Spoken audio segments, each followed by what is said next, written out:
in-depth race recaps. He's shown speed, he's shown dominance at other racetracks. Pit stops and strategy. Hell yeah, boys. Let's go. Race strategy, man. Fantasy racing insights. Talking about being a team in the summer. We did it. Good job, boys. Your weekly home for everything Ryan Blaney and Team 12. Good job, Timmy. Here's to many more, fellas. Thank you. This is the Team Blaney podcast. Let's go race for a championship. Welcome, everyone, to episode 183 of the Team Blaney podcast. My name is Adam Rogers, and alongside me is co-host Steve Mez. This week, we are here to break down Ryan Blaney's run in the Worth 400 at Texas Motor Speedway. Steve, welcome back, and happy Cinco de Mayo as we do this Texas race recap following Ryan Blaney's run down there at that 1.5 mile track in Fort Worth, Texas. Everyone's favorite mile and a half track, right?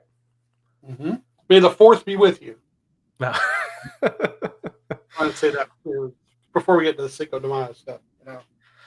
But no, seriously, Texas is a polarizing track. It's been interesting hearing the podcast and shows and callers on the radio today, kind of talking about what they thought the racing was like. It's funny, going into the weekend, I was going over the previous race, and I was like 16 cautions, and Ryan was caught up in one of those, but I was like, man, I can't just imagine why there were so many cautions. And then this whole weekend between the truck race and the Xfinity race, and trucks, really, Xfinity wasn't that bad. In the Cup race, man, the track is hard to drive. There's some weird bumps. The aero positions these guys get put in can be awkward at times. And when you have a series of unfortunate events, like the series of unfortunate restarts at the end of this thing, the adage that cautions breed cautions was never more apparent or accurate than it was yesterday at Texas. The turn 4 bump, they ought to just paint a bullseye like around it so everybody knows where it's at or something. I mean, the guys knew where it was at, trust me. But so many times guys ran over it, and good cars went to waste pretty quick. And that was crazy. And it didn't affect other, like they were talking about, like the Xfinity cars and the ride heights and things like that. So it didn't affect the other races in that area as much as it did with the Cup race. But yeah, those guys have to navigate that. And then as we learn later on with the restarts and trying to get to certain 3 and 4 and not be over that thing as you get there, it just, it totally changed everything all day long for a bunch of different guys. Yeah. So, definitely an interesting race weekend. The truck series, like I said, toward the end of that race, it was much like the cup race. It got a little hectic, though. Corey Heim, fastest truck on the weekend, but it got exciting there at the end. A few different folks, Raja and Ben Rhodes and some other guys had opportunities because of those late restarts. But the fastest truck did prevail. The Xfinity Series race, I know you're watching that one. I was on the road, but still peeking in on my YouTube TV. And, Justin Allgaier, once again, was kind of running away with the thing. You had Kyle Larson filling in for Connor Zilic, coming from all the way in the back. And Chris Wright, man, he's struggled in trucks. He's been an absolute disaster in Xfinity Series. And I hate ragging on a guy because here I am. I mean, the only thing I've ever driven is this iRacing rig behind me. So I don't have that much experience to talk from. But, man, that guy is just a moving chicane, and unfortunate circumstances. The 7, I think, had already lost the race at that point, the way the pit sequence had played out. But Kyle Larson wins the Xfinity Series race, and our old friend spotter Josh was up on the roof for him. Josh, it was nice that he posted that picture Sunday morning, him and Larson together, as I sent him a congratulations, and he said, yeah, had a lot of fun. It must be something else to be able to, he spotted for one champion, so now I got to spot with it for another one, and that was really cool.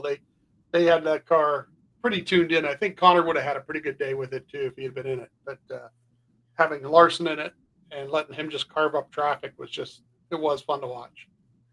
Yeah, and my note to Josh was that I bet he didn't have spotting for a win for Kyle Larson on his bingo card for 2025, but you just never know the circumstances you're going to be dealt. And they did the best with what they could, and obviously a world-class driver, world-class spotter, and they ended up in victory lane. So I don't even know how that works. I should have asked them that question, like, because they know that they're making, midweek they knew that they were going to have Larson fill in.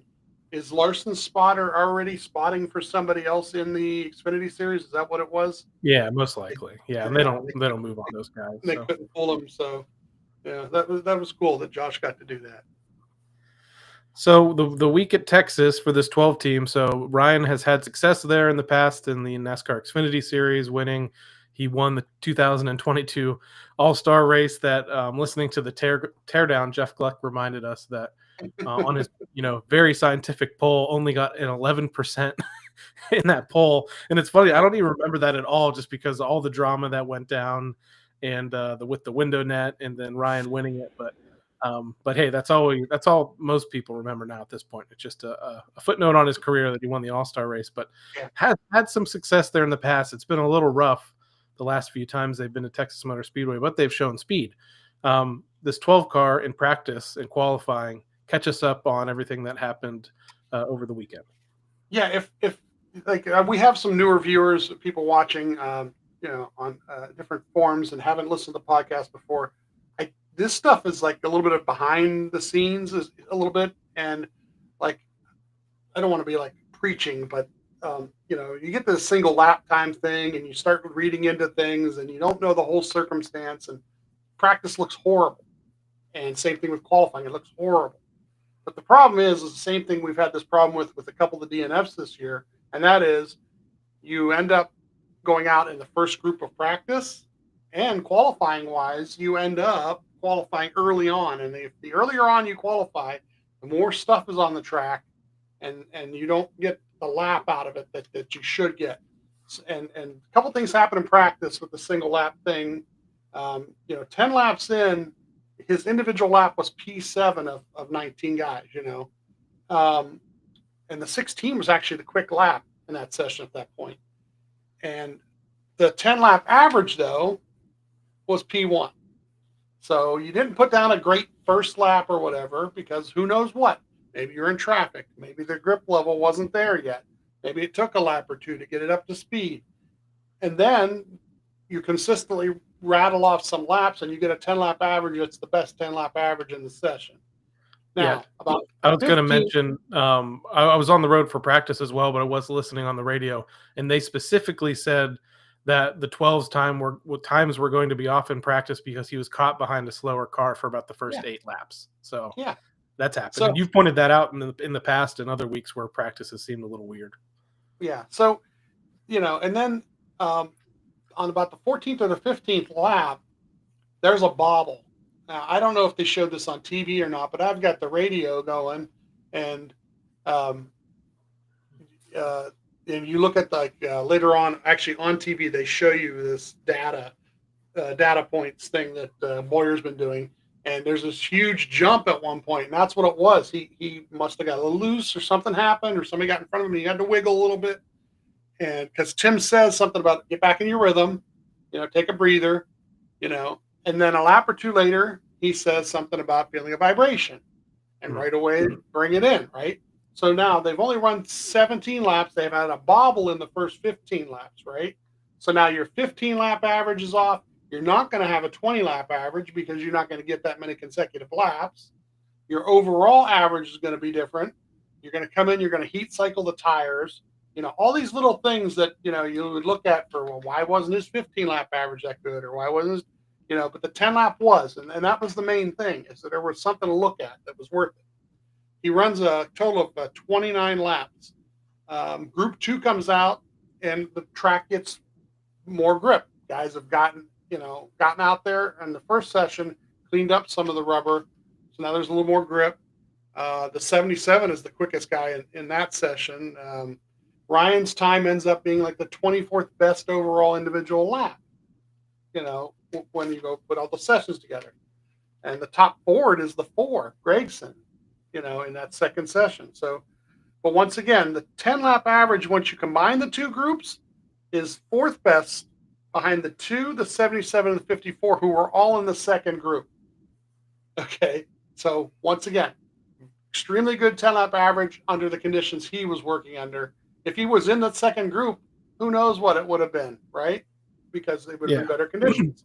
And Joey So qualified with him back there as well, and you'll hear other drivers, mention how big of a deficit this is. I mean, listening to Denny's show this week, after in this race they have a massive engine failure, much like Ryan did earlier in the year, and Denny basically already said, "I'm going to be in that first group in practice, and I'm going to be at a detriment in qualifying, and I'm probably going to have to make my way from the back of the field." Like he's already just basically said, like, I don't have a chance at the pole.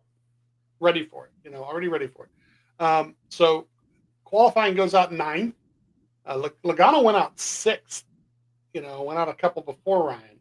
And Logano was like a 28.545, and Ryan's was a 28.512. And I had texted, I think I was texting my wife. I texted her and I says, you got to be in the 28.2 to 28.3 range, probably you get the pole, or get close to it, or be in the top 10 even, But once again, he says he gave up a little bit in 1 and 2, which you could tell on the tracker. But in 3 and 4, he actually did really well. But, the next 16, 17 cars out, basically, I'll put a better lap up. It just as the track starts to gain grip, guys start pulling up the rubber and the marbles that were there. Guys like Ryan and the guys later on, they gain that grip. So, the 77 ends up with the pole, and Ryan ends up P24, 0.337 back of that pole run. But if you looked at like where the 2 and the 21 qualified, that's what you got to look at, because those are teammates. They went out much later, and they were up much further in the order. So right away, I'm not discouraged at all. I never am. Even when he backs the car into the wall, or something has an issue, I always think they're going to recover from it. So this is something, like you just said about what Denny said next week. This is something that's part of the plan this week. You got to, okay, we know we're going to be back a little further, and we're going to have to work ourselves forward as the race goes on, and we'll make a strategy call even at one point here, as we're going to read about, on Sunday. So into Sunday, we got stages of 80, 165, and 267 here. 9 sets of tires, a fuel run of about 62 to 68 laps, pit stall 40.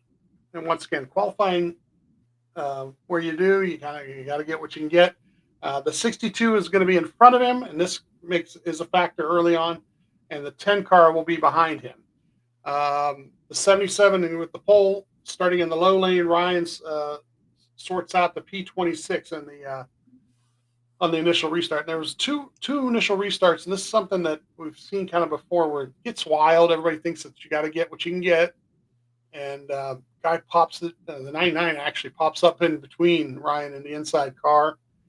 But lap 3 here, we get to the low lane, so we get out of that high lane, get to the low lane, because everybody really wants to be in that single. I want to say single file, but they don't want to be running up into that bump in turn 4. At lap 5 here, we passed the 41 on the outside. That was kind of crazy. Early on in the race, was able to overpower somebody on the outside, and up to 24th. Lap 16 here, he says, are really tight in 3 and 4. So this is where they're going to spend a good portion of the day adjusting. At lap 20, the 8 is putting some pressure on, but we get a caution for the 4 car. And the 4 car, I think he's the first one to find the bump and spin around, right? So Ryan says we're decent in 1 and 2 and tight in 3 and 4. We're up to 24 at this point. And Jonathan says, are you good with the number 2? And Ryan says, yep. Okay. And tire fall off I think this is a thing too, because the tire fall off really wasn't real bad, and guys were maintaining, so this is a fuel only call. Is what it is. And that was like the story of the weekend. Their drivers were talking about like how the track surface has started to get gray. It's older. I think it was paved like around, between 2016, 2017, somewhere around there. Mm-hmm. But unlike the tracks on the East Coast, this asphalt is like super asphalt for some reason, and it's just not wearing out. And I know like the track owners have gone from wanting asphalt like that mm-hmm. to now they're trying to get it to where it wears out a little bit quicker for the racing purposes. So I don't know if that's what they were initially aiming for when they did the reconfiguration, but I mean, that's a whole nother story. But yeah, little to no tire wear, tire fall off at all in this race. Yeah. And we saw that at the end, really, with with the some call two at the end tire of the race. things. Yeah. Yeah. So, problem here is we're going fuel only, but Ryan, I think he's too deep in the box, or it's just the way the 62 kicked in there in front of him. But he has to back it up first off. So he has to back it up to get out of the thing, and then we find out that he's speeding in section 6. So any gain they would have had when he had to back up out of the stall went away, because coming off pit road, I don't think he was up there at all.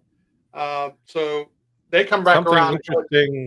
Something interesting about the speeding issue, and if you had the in-car camera on before the race during the pace laps, they bring the cars down pit road so they can check their pit road speed, and the lights that they have on their dashboard that tell them if they are, flirting with speeding or not. And they relayed to Ryan that he was speeding in every segment on pit road when they came down to do that pass through. So I was nervous. I was like, wow, that's really odd to be fast in every section. So they talked to each other for a little bit on, how many lights he should look for, what he needs to do. And then he comes down for that very first stop, and then just not in all of them this time, at least. I think it was just in the one segment. It was past his stall. Yeah. He ends up speeding. Yeah. So they come back around and take 4 tires. Might as well. We're going to start tail end anyway. So the 2 actually ends up leading after the pit stops, and we're restarting tail end here, lap 25 in 34th. And right away, here we go. This is the fun part. I always love this part. We're passing the 51 to get to 33rd, and lap 26 passing the 42 to get to 32nd. At lap 27, passing the 62 to get to 31st. At lap 30, passing the 4 to get to 30th. Lap 31, past the 47 to get to 29th. At lap 38, now we've kind of gotten to do a single file thing a little bit here and trying to track them down. Lap 38, we're chasing the 16 car here. Lap 45 here, the 11 is actually kind of giving us a little bit of pressure from behind. And I wrote that note because the 11 is somebody who's probably just as fast as 12 is on the day. At lap 48, passing the 16 to get to 28th. At lap 50, we passed the 34 to get to 27th. Lap 51, passing the 41 to get to 26th. Lap 52, passing the 99, get to 25th. Now we're in kind of some clean air. We're about 2.5 seconds back of 24th position here. Within 4 or 5 laps, we closed that up to 0.4 seconds. So we gained 2 seconds in clean air in about 5 laps. Lap 59, passing 38 car to get to 24th. At lap 62 here, the last few laps were as fast as the leader, the 2 car. So in clean air, now mind you, the leader when he was in clean air was always checking out pretty much. And nobody was really gaining much on them. So lap 65 here, the 35 and the 6 battle in front of us, and we do pass the 35 to get to 23rd. At lap 67, passing the 1 car to get to 22nd. At lap 71 here, passing the 3 car to get to 21st. And then we get a caution at lap 74 for the 11 blowing up. Maybe that's why he was so fast. Sometimes those guys who are running really fast is just a precursor to what's about to happen. But man, that was a lot of fire coming out from underneath that car. Yeah, and it took a little while. It was like, on fire. You could see when he actually started to spin out, I think because of the oil, and then that's what kind of caught fire. But you got to remember, this doesn't have anything to do with the engine. The 11 was back there with Ryan because he had a speeding penalty as well on that same sequence. So he kind of followed the 12 up through the whole field. They just kind of passed a whole bunch of cars. But yeah, we saw this, a very similar situation. Was that Phoenix where the engine blew up like that spectacularly, or that might have been a different mechanical failure. But you hate to see all those flames, but it got put out relatively quickly. So Jonathan and Ryan are discussing what adjustments to make here. Ryan says more help with 3 and 4. And now they're discussing what to do here if they pit before the end of the stage. Because Jonathan says we would need to get to about P5 before we want to stay out and risk that. The 62 is the lucky dog at this point. So he gets his lap back before the pits open. So now we're going to have him in front of us. The caution ran, but the caution ran all the way to the green checker before they opened the pits. So that was good. And when we're pitting here, there's a big checkup. Notice this when he's trying to close the gap, and kind of like runs into the guys in front of him a little bit here. But 4 tires in 21st, and I got out 18th here. Now I'm going to keep giving the NASCAR times and not adjust them. TV is going to give you a different time. Now, I don't know where Skip Flores gets the times he gets, but they're usually like a half second quicker too. But 9.600 is the time, and they gain 3 positions. So on a 4 tire stop. So really not bad. The 20 gets a penalty here, so we're actually up to 17th for the restart here. The 21 is the leader, and the 2 is P2. So the teammates are up in the front. We know that we can be there. We just have to work our way up there here. 21 chooses the bottom here. Ryan chooses the top for this restart coming up at lap 87 here. And he sorts out to 19th here, and then the 19 crashes in 4, and he hit the 35 on his way by. Ryan says something on the radio about the 3 wide and the restarts there, because the guys, once again, they're just figuring they got to get what they can get when they can get it. What's interesting about these restarts, and we've talked about them before, is that it kind of looks like sometimes early in the restart that Ryan is losing positions, but once they get a lap or 2 into the restart, he gets it all back and then some. As a matter of fact, they show a stat later on in the race that Ryan is like 8th best this season in restart retention. So he does a pretty good job, even though you don't think it is, or you're looking at it thinking it's not going well. But if you see, once they get 2 or 3 laps in and the cars get wound up, he gets it all back and then some. Yeah, it's a detriment to them on overtime restarts. Yeah, when it's going to be 1 or 2 laps and you can't. Unfortunately, yeah. Well, he's going to lose with the way that this has been this year and parts of last year. Races that go to an overtime restart are going to be tough, and we'll see that. But it's just they just don't get wound up right away like some of the other teams. But if they can just get that 10, 15 lap run to the end of a race, there was a perfect point at the end of this one where if it could have just stayed green, he would have. Anyway, well, we can go through the what ifs all the time. It won't help anything. But yeah, man, it's just you just don't really get to see their true speed when it's just a couple of laps and that's it. So for this choose here, the 21 takes the bottom, Ryan takes the top here. Restart lap 93, and they pass. Let's see here, lap 95 passing the 1 and the 9 to get to 16. At lap 99, passing the 6 to get to 15th. At lap 103, passing the 22 to get to 14th. At lap 113, past the 60 to get to 13th. At lap 122, past the 71 to get to 12th. At lap 125, we get a caution for the 21, hitting the bump. Yeah, this was rough too, because he's crashing out of the lead, and this is a guy that won Las Vegas. Clearly, huge upgrade in that 21 car this year, where I don't want to say it's weird, because it's not weird at this point. It's been consistent, but the car is a contender now. And while they may have used a little strategy to get the lead, you hate to lose a teammate like that, essentially. But yeah, another victim of the bump, I think. Yeah, and that's the thing. Ryan asks, did he blow a tire? Because of course, with the teammates and the way that the cars are set up, and Ryan obviously knows how the 21 is set up, and if it's similar, he wants to know, like, if it's a tire issue, am I going to have a tire issue? Johnson says, I don't think so here. The 5 is now the leader. Ryan is up to 11th.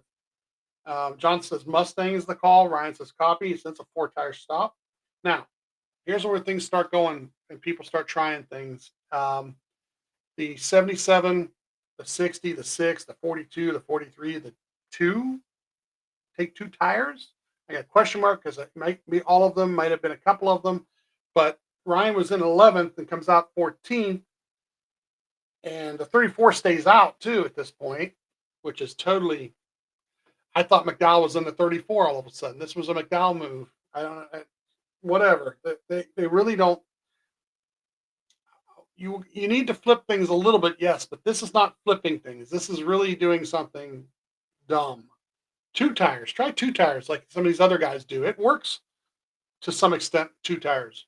But anyway, it's a 9.700 stop. So the stop is no worse than the stop that they just had that they gained 3 positions on. The reason that they lose a couple positions has nothing to do with the pit stop.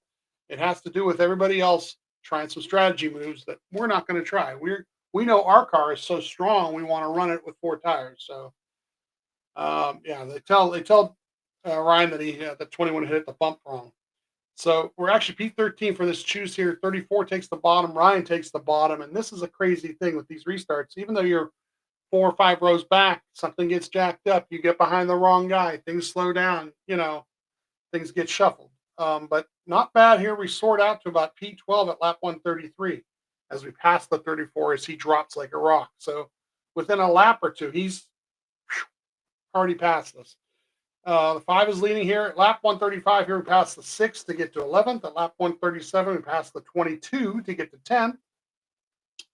At lap 146 here, we pass the 42 to get to 9th. And we're about 2.3 back of the 8th place car, which is the 22. So at lap 155 here, the 5 through places 5 through 8 are all less than 2 seconds ahead. So they're all within view on the screen of the in-car camera here. At lap 161 here, the 17 has an issue, and we're up to 8th. And then we get a caution at lap 162 for that. So, we pass him as he has his issues. The 5 ends up winning the stage here, and Ryan ends up P8. So we actually have worked our way all the way up to stage points and all the way into contention for things. So, yeah. Not bad. I thought this was great, especially Ryan's interview pre-race, or even interview like during qualifying or after qualifying. He was a little bit down on where they were starting, and basically had even said, he said the words like, "You can't pass here."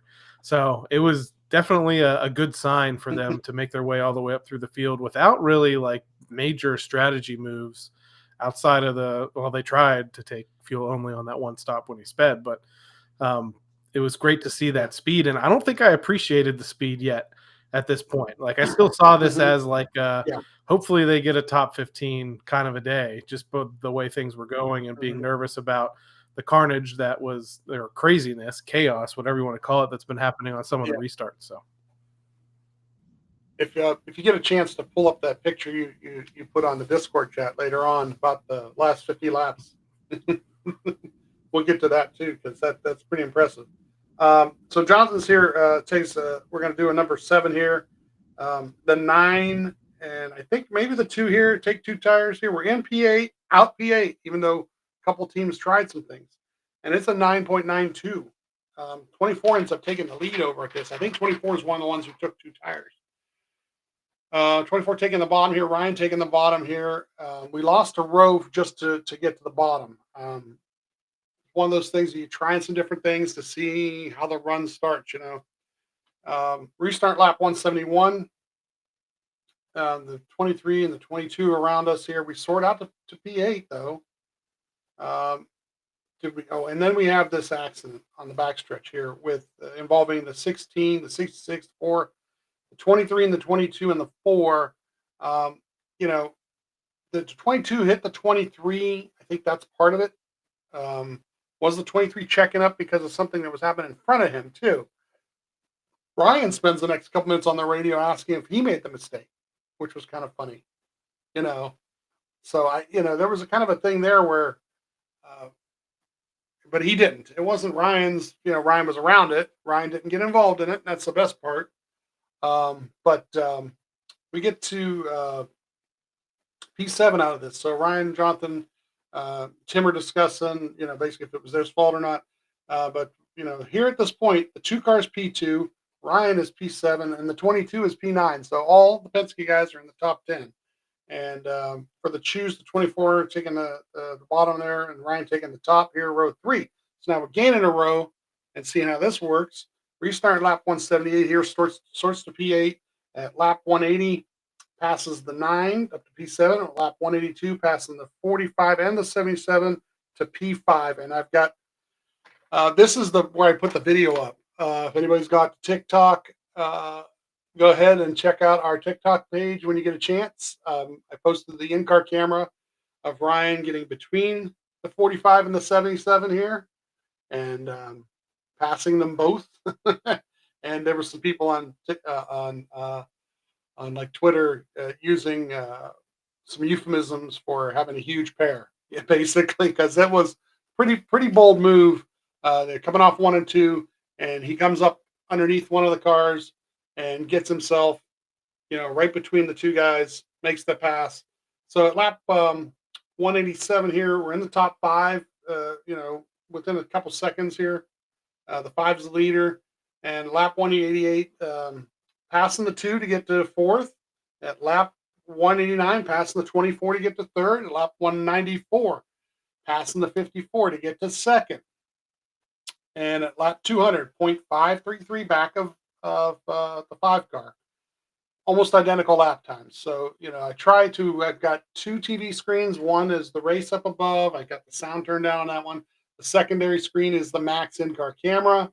And they do a nice job of having a thing on the side of the screen there, and it doesn't always show the lap time. So in my lap, on my left-hand side, I've got my phone pulled up with the NASCAR app showing the lap times. And sometimes it's a little bit ahead, sometimes a little bit behind. But at least each lap I get this constant look at what kind of laps they're consistently running. And he's running pretty much with the 5 car at this point. Jonathan asks for an update here because they're talking about what we're going to have to do when they start pitting here. Ryan more or less says he wouldn't touch it. He's running really well and doesn't think that there's anything they can do that, except mess it up. So at lap 206, we're 0.338 back. We're starting to gain on him. At lap 209, the green flag cycle is starting here. And the 45 car is running in 3rd. He's about 0.6 of a second behind Ryan. At lap 212, the 41 gets in the way after he comes off of pit road. And it was kind of interesting because you come off pit road and you get this guy who's got fresher tires, but he's not really that much faster of a car to begin with. So I don't think that, he gets in the way and doesn't even get past Larson for a couple laps. So kind of a pain in the butt there. But then at lap 218, a couple laps later, we get the caution for the 62. So here we go. Some fun things are going to happen with pit road here. Orange is the call. Ryan's like, okay. And what's great is Tim says we're open in, open out. So the 10 car is on a lap behind us now. The 62 is off the track because he's wrecked out. So we're going to have no problem getting in and out of the pit stall here. 4 tires. The 71 takes 2 tires. And Ryan goes in 2nd, comes out 3rd. And the only reason he comes out 3rd is because the 71 took 2 tires to get himself up into the mix. It's like a 9.900 compare is what. It's funny is the lap times or the pit times are really weird. On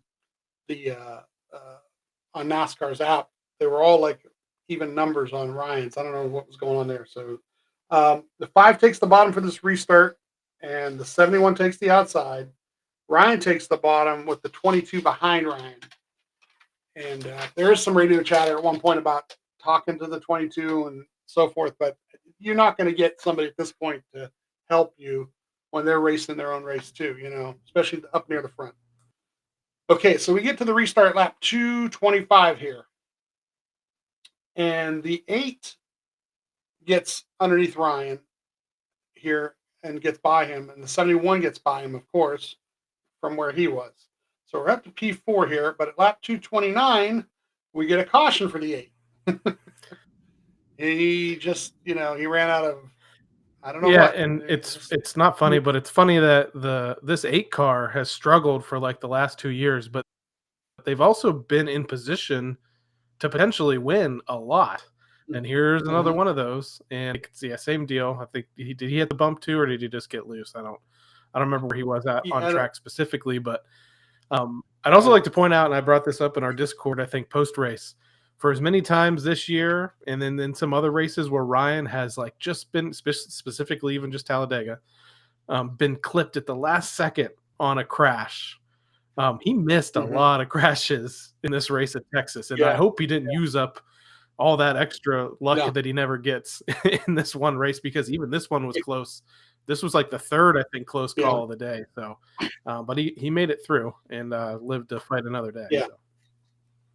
So okay, so now I took a little more detailed notes on who chooses where here on these choose cones now, because now we're in, we're P3 for this choose cone, um, and every caution that happens, Ryan, Tim, and even Jonathan will talk about what to do. Right.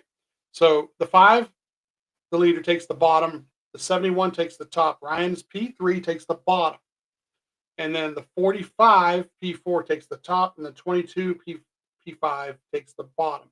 So we restart lap 233 here, and the 71 clears in in turn 2. And then we get so we're up to P2 here. I'm sorry, we clear the 71 in 2. So we get to P2 here, but then we get this caution at lap 237 involving the 51, the 60, and the 77. Yeah. Oh yeah, that's the 77. He goes, yeah. Like you said this somewhere along the line about how we couldn't just run the race. If everything Yeah. goes the way it was going, and Ryan was tracking down Larson, we get a good pit stop in. The next thing you know, we pass him. This was It stays green. this was the first spot you here know. where I thought if it stayed green to the end, Ryan was going to win the race, because he was going to catch the 5. I don't think there was any doubt about that. So this was like that first opportunity where there's plenty of laps left. He's got a great long run car. He can go and win the race from here. And and we're going to see him a couple more times. They just couldn't keep it together in the middle of the pack. So here's the discussion here. Tim and Ryan talking about the next choose. Tim kind of likes the idea of getting on the outside, being front row, and then holding him tight, trying to get down on his door, and But then Jonathan says that statistically it's shown on the day that the guy in that third position who's behind the leader on the low lane actually does a better job and seems to get to second. So we get to this choose. The 5 taking the bottom here. Ryan decides, I'm going to take the bottom also. I'm going to follow him. Gives up the row. The 71. Yeah, the 71 goes to the top, front row. The 45, same thing, top, front row. And then the 22 in P5 there takes the bottom behind Ryan. So, it should work out. The 71, here's the thing. The 71 is up there with the 2-tire thing. His left sides have had like 60 some laps on at this point, And, Jim says something about elbows up, restart at lap 244 here, and the 71 into 1 and 2 gets the lead. Now, 2 things I've heard. I've heard McDowell say 5 spun his tires. That's how he got him. He got a better restart. The 5 says, nah, he just got a good restart. I don't know who to believe. I don't think the 5 wants to admit he made a mistake. I think that's part of it. But it was interesting to hear the 71 say, I beat him because he screwed up. But that's what happened here. And then, we passed the 5 and the 45 during this restart and get to P2. Now, once again, this is another situation where if it just goes green from here, we've got 20 some laps to go, right? Second time they could have won. Yep, right here. Just go green. He'll get to him. He will get to him. 2 tires and a slower car, he's going to get him. But no, we get this caution at lap 247 for the 6, the 8, the 2, and the 41. And this is one of those situations because he was up to him. He was running next to him. There were points and times within the lap or 2 that he may have had the lead. And it goes to the last scoring loop, right? And I think you were trying to pull it up there, weren't you? Yeah, I should have the screen shared now. And yeah, what this came up in the truck race as well. So even if visually on the track it looked like Ryan was ahead, what you just said was the key. And anything that's not a stage finish or a race finish, they go back to the scoring loops. They don't go with who was ahead at the time of caution. I know it sounds weird, but it's just they don't want to spend 15 minutes analyzing, who was in the lead, when it doesn't decide, a stage or the finish of the race. So this is what I would call the turning point of the race right here, because Ryan is within, inches of having control of the race. And I feel like if the 12 has control of the race from here on out, Ryan wins, even if there are a couple more restarts, but he doesn't get control. He'll do all the restarts. He got all. We've watched him win multiple restarts from the first position.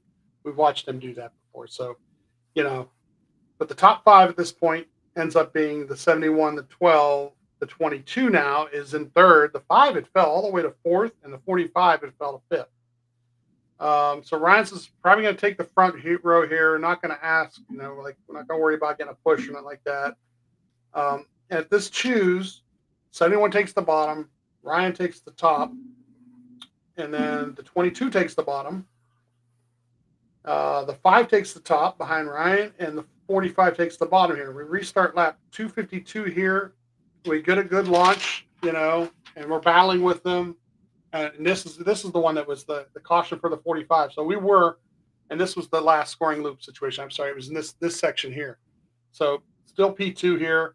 Once again, another choose. There's all these cautions, just crazy. Another choose here. And this one here, the 45, did they have to call a caution for this? He didn't hit anything. He went down off the track. He got it going straight again. There was a little bit of smoke. Everybody drove through it, though. Yeah, I think this was a situation where the tower, with the way the 45 spun down to the bottom of the track, it might have been hard to see. They might have just known from their spotters that the car was spinning.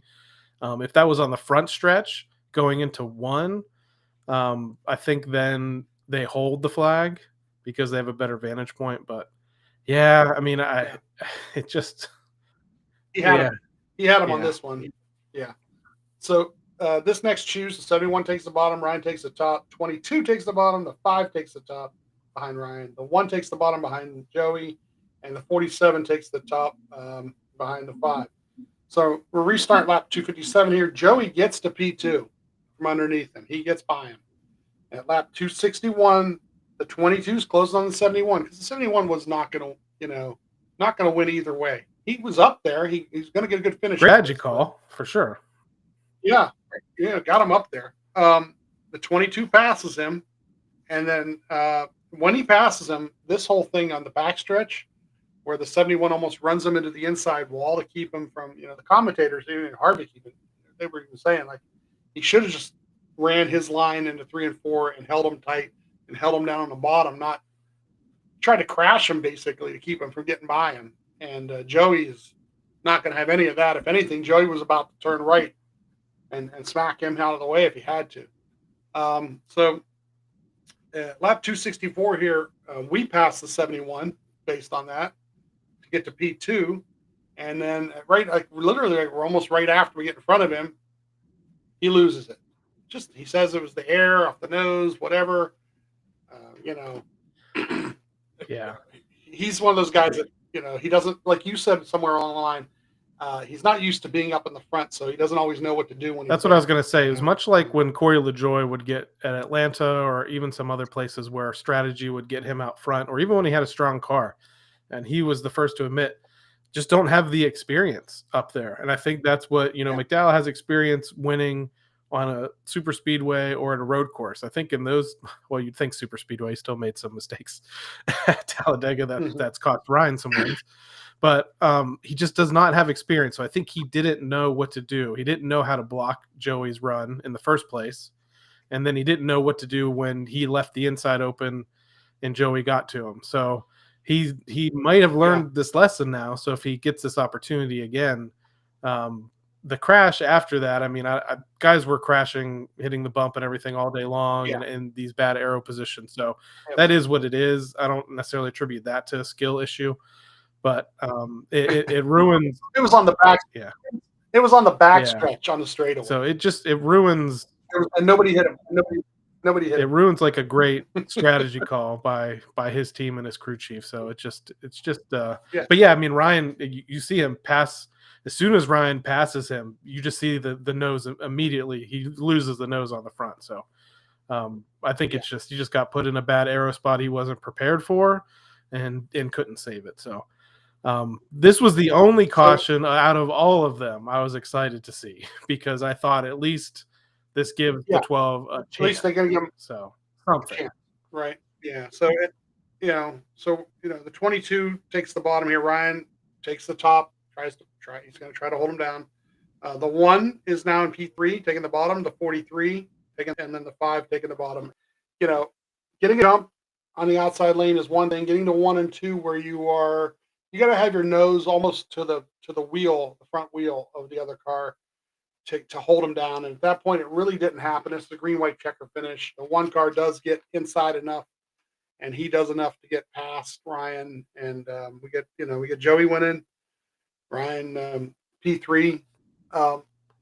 It's so weird because we talked, we texted afterward, and I know a lot of fans right away are mad because you watch the last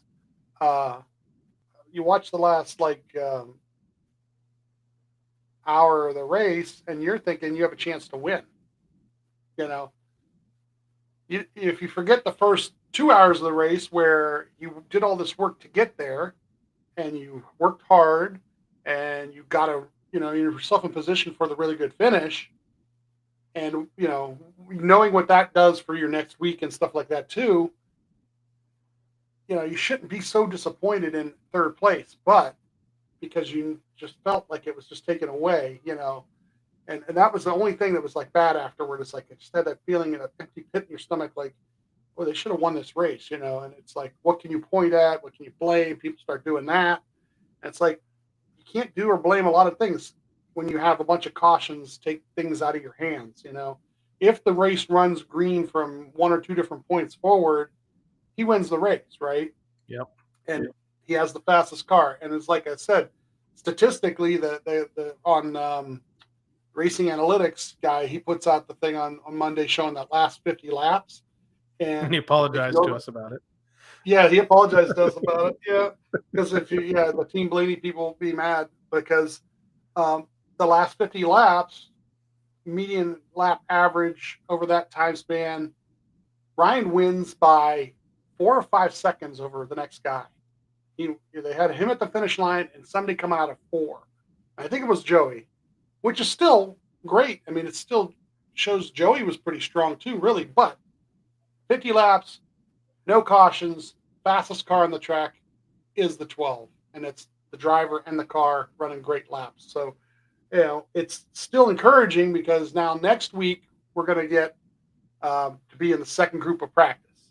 We're going to qualify near the end of qualifying, and barring some sort of weird weather situation, that should be good too, and this next week we should not have to worry about running around through the squirrels to get to where we belong. Now we're going to be near the front where we belong, hopefully, and then be able to do all our damage all race long, get all the stage points, and get to where we should be. So, that's where we are now. We're in a good place now, moving forward into the next week. Yeah, I mean, you've mentioned all the positives, and I don't want to dwell on the negatives or why people feel the way they do, but I think there's 2 reasons. One is we've seen this team several times last season and several times in this first 10 races of the year this year, be on the cusp of victory and have it not necessarily taken from them in some instances, sort of, but just not be able to seal the deal. Now the positive out of that, and then the second thing, we talk a lot about looking to Ryan on how to react to things. Well, maybe this isn't the time to do that because this is not a good one. because Ryan was even going into the weekend and then after the race, even after finishing third. But he knew he had an opportunity to win as well, and things didn't go their way. But he was super down in his post-race interviews on TV and on the radio. He questioned, and you talked about it there, the one call there when the 71 got the lead, and Ryan took the bottom instead of taking the front row. there was a whole team discussion. Tim gave his input, Jonathan gave his input, and I believe the last thing Tim said to Ryan was, go with your gut. And Ryan chose the bottom, which was, according to the stats, was the high percentage move, and it didn't work out. But Ryan pointed to that specifically and said, the driver can't do anything right now. Don't really know how to fix it. Hopefully it changes. So the positive, I guess, out of that if we want to go back historically, and somebody else pointed this out, the last time Ryan was down like this, and one of the last times we went through this stretch of nearly winning several races and not being able to do it, this team went out and won the Coca-Cola 600 and then went out and won the championship in 2023. So it's fine if they're late bloomers. They've had seasons like this where then they rattle off 3 victories and then, end up with a good finish or, the big trophy. So if there is a light at the end of the tunnel, we've been through this before. They've gotten to the other side and they found the momentum. Now that the 2023 season was weird because they won the 600 and then immediately went into a big slump, but then went on fire in the playoffs. Well, so a relative slump. Sorry, I know you have different feelings on it, but they went into a slump. Not a slump. It's not a slump. Once you punched your ticket, statistically, they went into a slump. Once you punch your ticket, then you work on what it's going to take to win in the playoffs. And guess what? They did. They did, Because I don't know if you remember, but like the next week they got like some sort of violation during the car checking in the cars. They failed an inspection multiple times. Failed an inspection. You know why? Because they're already in the playoffs. So it's time to try some different things, right? So I've never worried once they've won a race what happens after that. Because if they've proven anything in the last 3 years with Penske, once you're in the playoffs, then that's when you do your damage. So, I'm not worried at all once we get it in there and get it going. But I was reminded, and I think we discussed this at some point after everything too. This is a 3rd place finish, really good points day, and 20 years ago,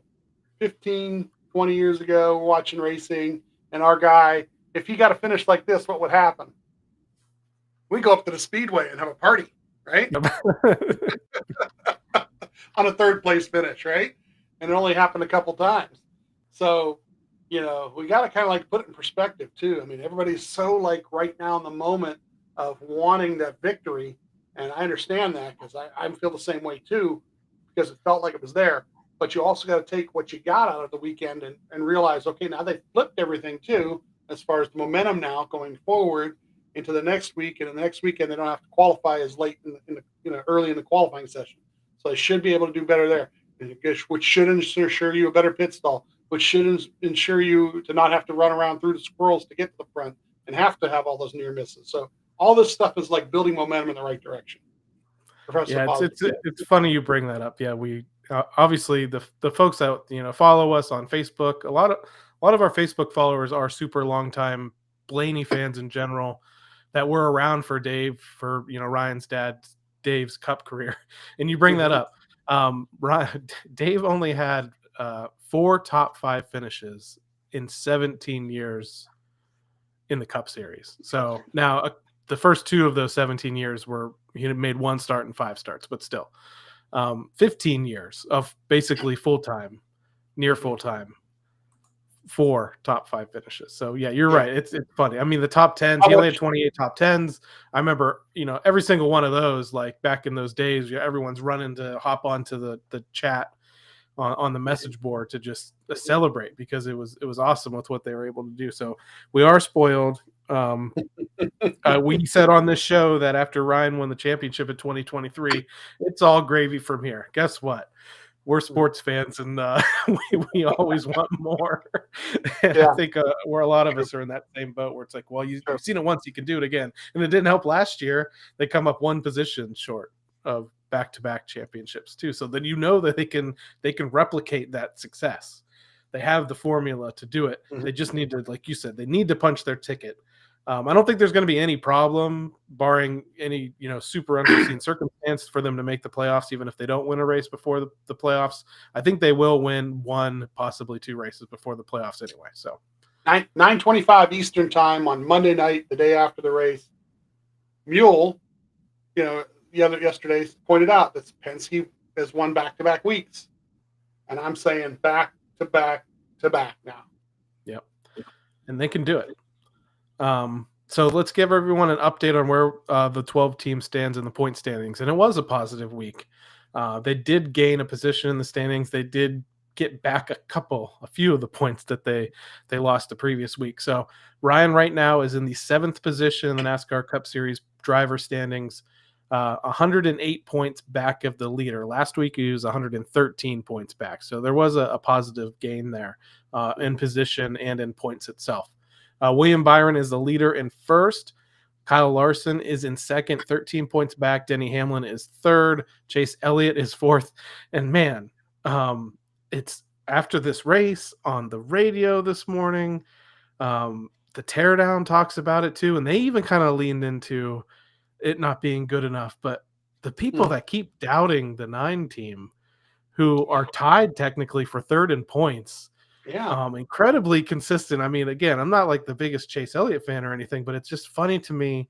And we see this on with 12 fans as well that expect perfection and expect more, and they have a high bar, and that's fine. They did win a championship before, but the amount of people that are constantly calling for, Alan Gustafson or something to be fired when your team is sitting tied for 3rd in the standings with multiple top 10. Anyway, you tell people to go touch grass. The Elliott fans, some of them to go touch grass. So Tyler Reddick is up a spot to 5th in the standings despite spinning out and ruining our race. 6th is Christopher Bell, 86 points back. Again, Ryan is in 7th. Bubba Wallace slipped a little bit here. He had a strong car, got caught up in that late accident.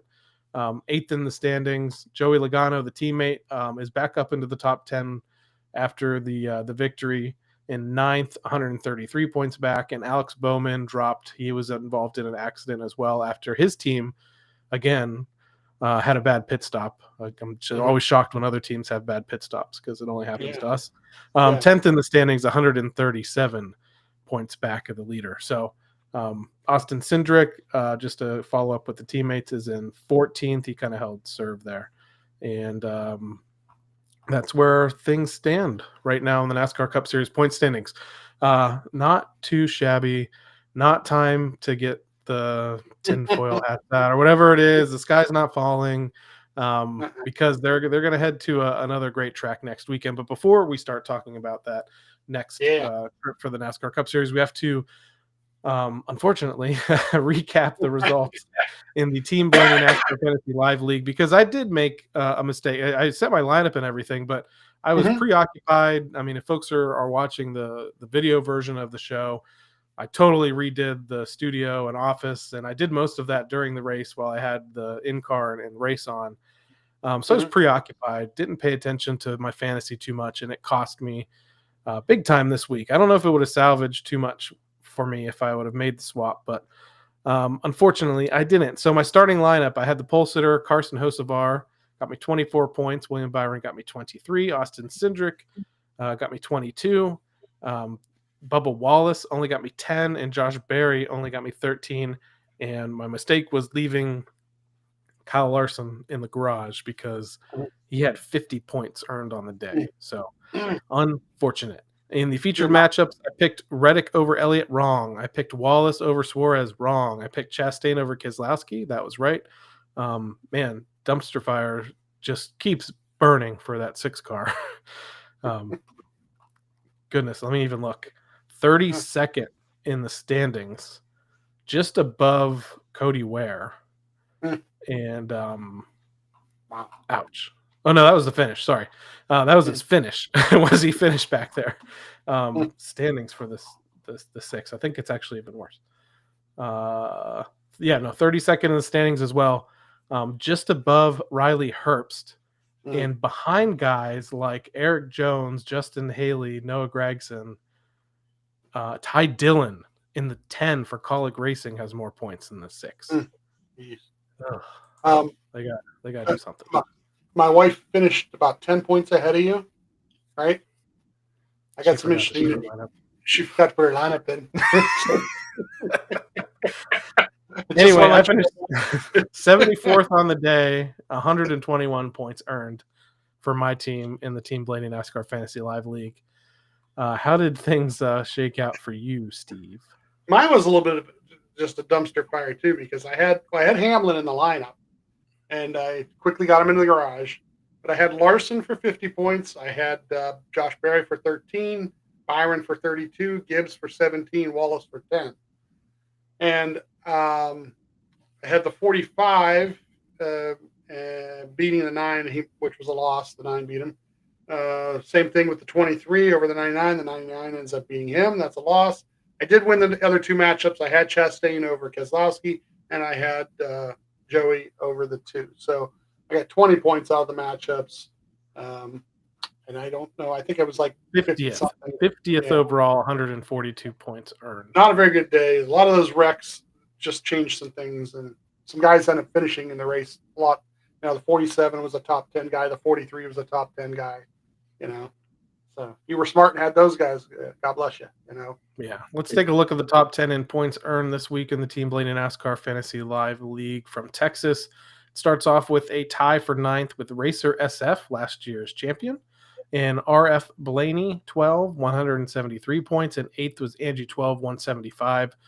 Just above Angie in 7th is Team Penske 176. Above that, one of the strongest players this year, Jordan Daniels, 178 points. In 5th is Abby NNK 180. Jason's the best. Well, Jason's the 4th at least. 4th this week, 182 points. Skylar's in 3rd, 187 points. In 2nd is hashtag LGM 190. And winning the weekend at Texas in the 1st position in the Team Blaney NASCAR Fantasy Live League is Jackson 12, 192 points. Overall in the league, Team Blaney host Adam, 49th overall, 1,839 points.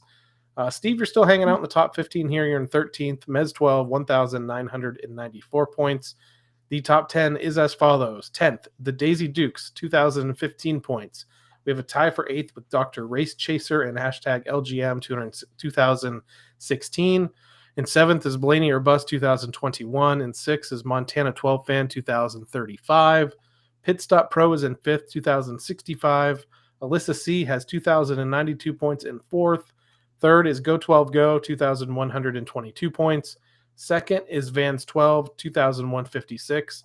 And starting to pull away a little bit is Jordan Daniels in the 1st position, 2,191 points. So, Steve, that brings us to the upcoming race this weekend out there in Kansas.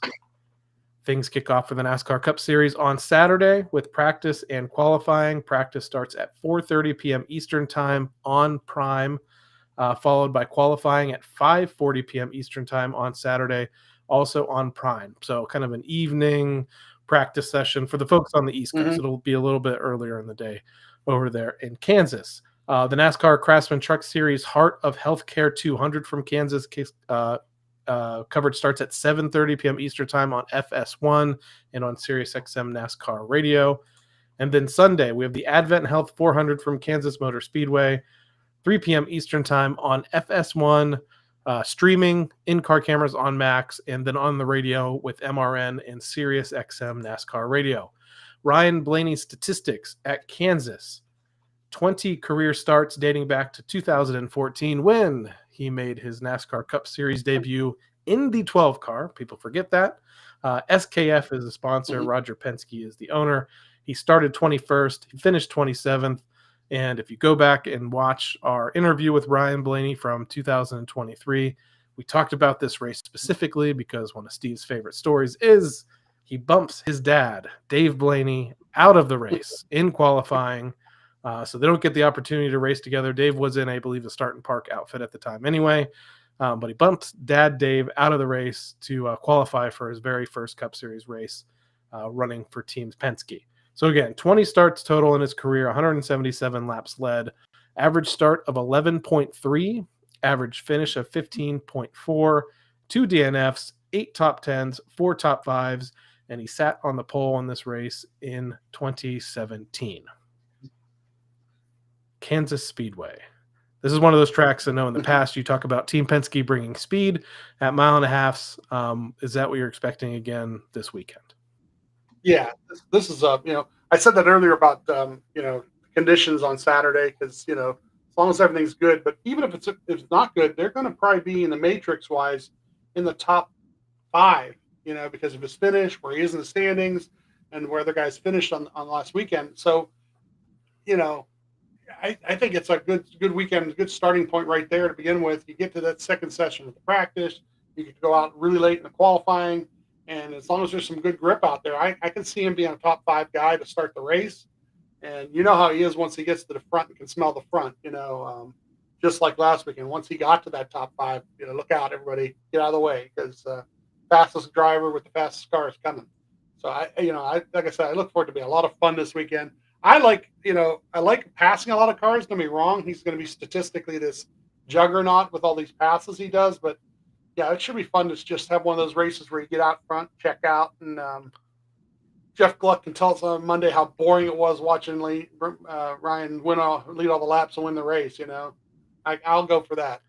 Let's take a look at Ryan Blaney's finishes at Kansas in the next gen era. So dating back to 2022, 14th, 9th, 16th, 12th, 12th, and then a 4th place finish in the fall race last year in the playoffs. Let's take a look at those 2 races in 2024 because we just wrapped up talking about our fantasy lineup.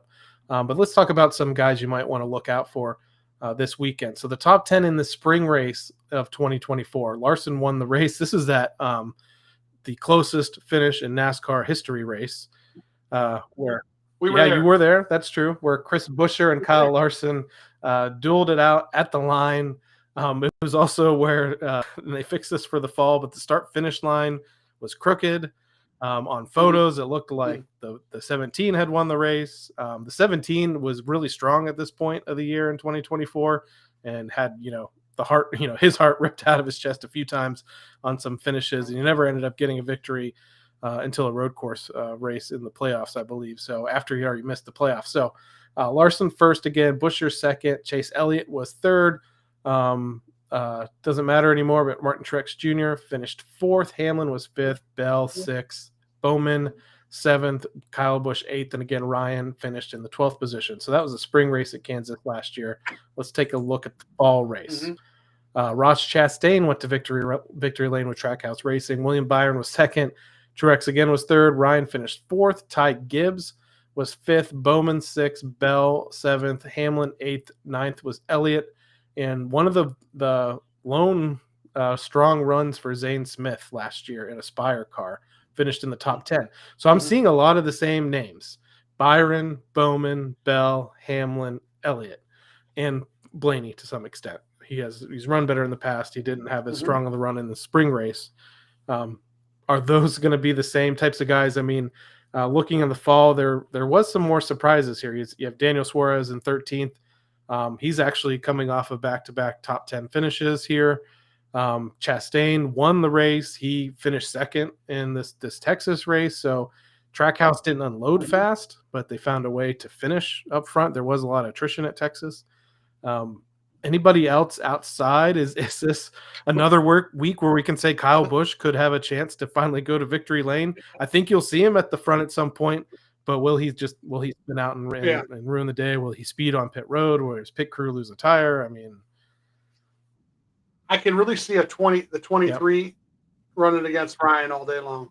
This might be one of those ones where they talk on the TV all day long about their 2 buddies racing each other, because this is, they've been getting, this year has been pretty strong for the 23, but he is really strong at this track. He really likes this track. He really runs well at this track.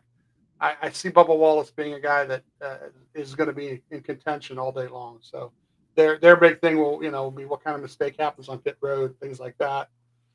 Same thing that affects everybody really, but so yeah, I see the 23, and then Denny, after his car blowing up, he's going to have that problem to start, but he's going to have a lot of speed coming from the back. So he's another one that they'll play off a strategy, they'll give it a shot.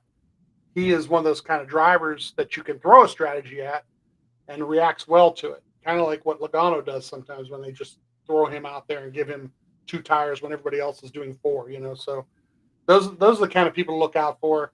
And now we're at this point now where all the Penske cars and except for Ryan have won a race, and even the Wood brothers have won a race. So now it's time to put 12 in the playoffs, right? So everybody else pull the rope and help them pull the rope the right way, and that's my other guy to look out. So again, if you want to tune in this weekend, the action for the NASCAR Cup Series kicks off on Saturday with practice and qualifying. Practice at 4:30 p.m. Eastern Time, qualifying at 5:40 p.m. Eastern Time. You can watch that streaming on Prime. And then Sunday, you're going to want to tune into FS1 at 3 p.m. Eastern Time for the Advent Health 400 from Kansas. Again, FS1 streaming on Max with the in-car cameras, on the radio with MRN and Sirius XM NASCAR radio. A couple other topics that I wanted to discuss before we close out the show this week, Steve. The NASCAR documentary in its second season, NASCAR Full Speed, is going to debut on Wednesday on Netflix. Obviously, going into this documentary last year, we were super pumped because we knew that this was going to essentially document Ryan's run to the championship, and they did it in fantastic fashion. Yeah. I mean, that last 2 episodes were great. That last episode specifically, what they did at the end, the montage at the end with the My Chemical Romance Black Parade song, like, man, it gives me chills like thinking about it. It is weird this year. So that one actually came out ahead of the season last year. They waited a while to release season 2, which is weird. So I'm not as excited necessarily to watch it. I probably will watch it, even though the finish is spoiled and it's not as good for us this time. Something is horribly wrong with that. And I, not to be hypercritical, but this is Netflix people, right? The first one was produced in part by Dale Jr., correct?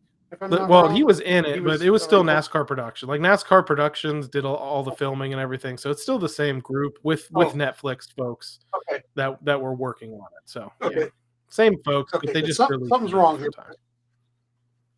Because look what Netflix does with the Formula One, right?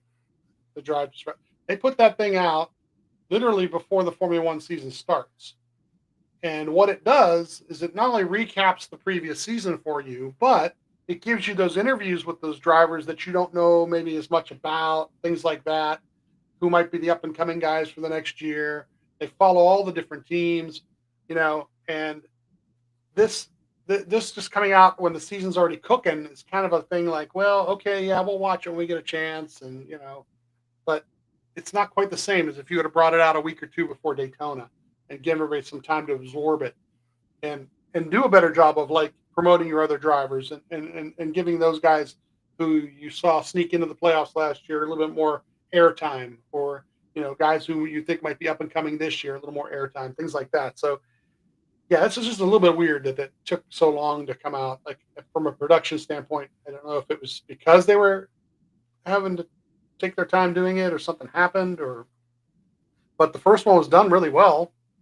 And I'm not saying that just because of Ryan. I mean, even to the point where they, like the first one, they even admitted they made a mistake with Christopher Bell, right? They did a whole little scene with Christopher where they're like, oh, you guys kind of forgot about me, huh?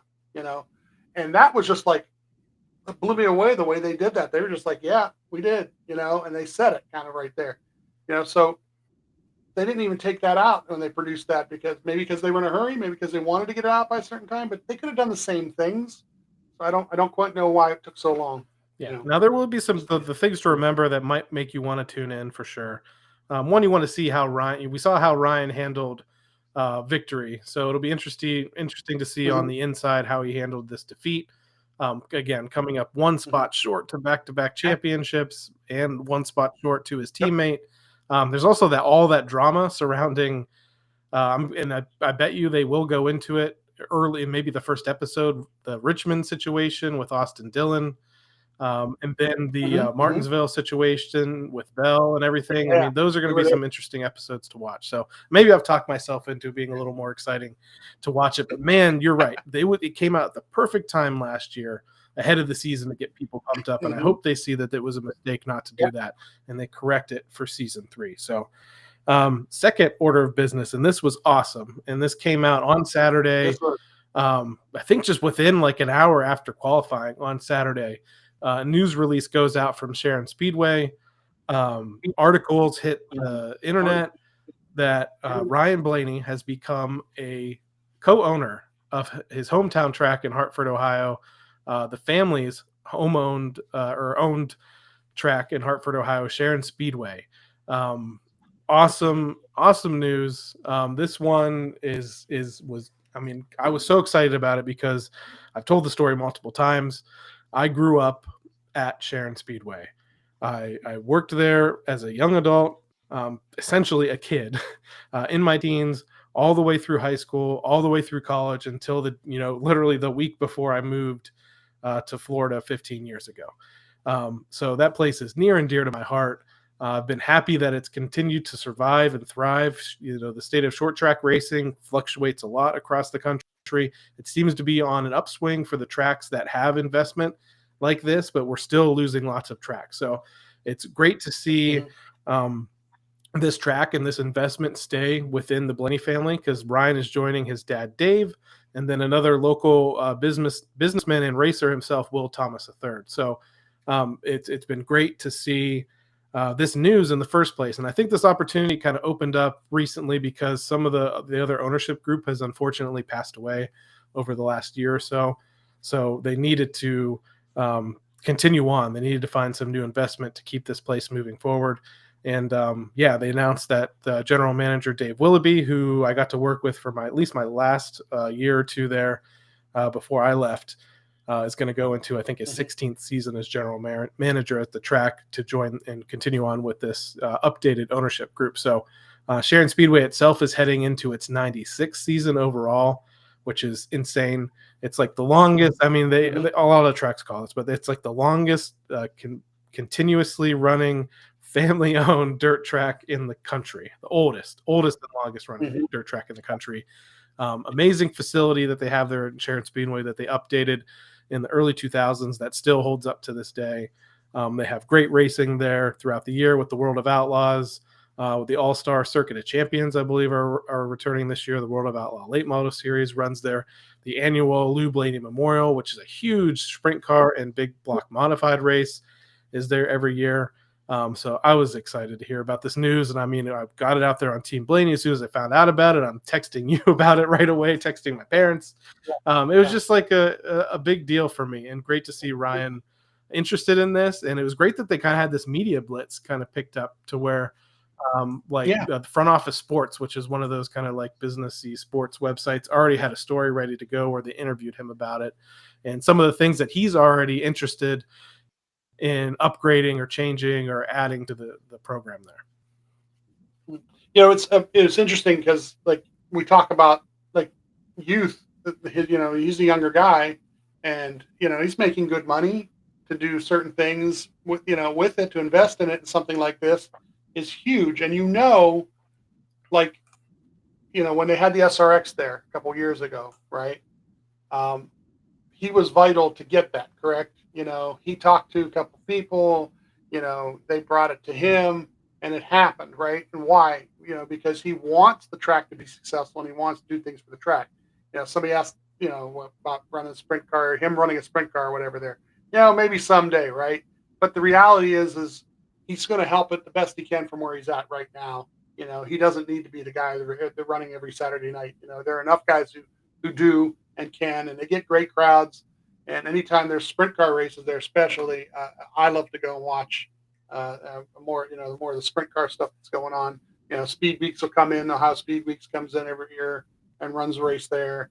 And like you said, the World of Outlaws, I think, is coming up soon. So, all kind of great stuff, and can't wait to see what kind of innovations they're talking about. He even mentioned something about bringing a 2-seater back, I think, for ride along, for kids to ride along. So that would be a lot of fun to put your kid in the seat and watch them go around the track. So all kind of things like that. Will definitely invigorate and bring newer, younger fans to the And track, Ryan has too. some experience, I believe. A couple years back, I think it was Rutledge Wood that visited Sharon Speedway and did a Mhm. piece with NBC where Mhm. Ryan got out there in a Mustang and took him around the track for a Yeah. few laps too. So maybe if Yeah. you're lucky, if they Yeah, do he get did. something like that out there, even if it's just a high performance street car like that or something, Ryan, you might get a chance to have Ryan take you around that track too. And we know from interviews we've done and stuff, he does have some laps around there in some dirt cars and things in the past, and he has raced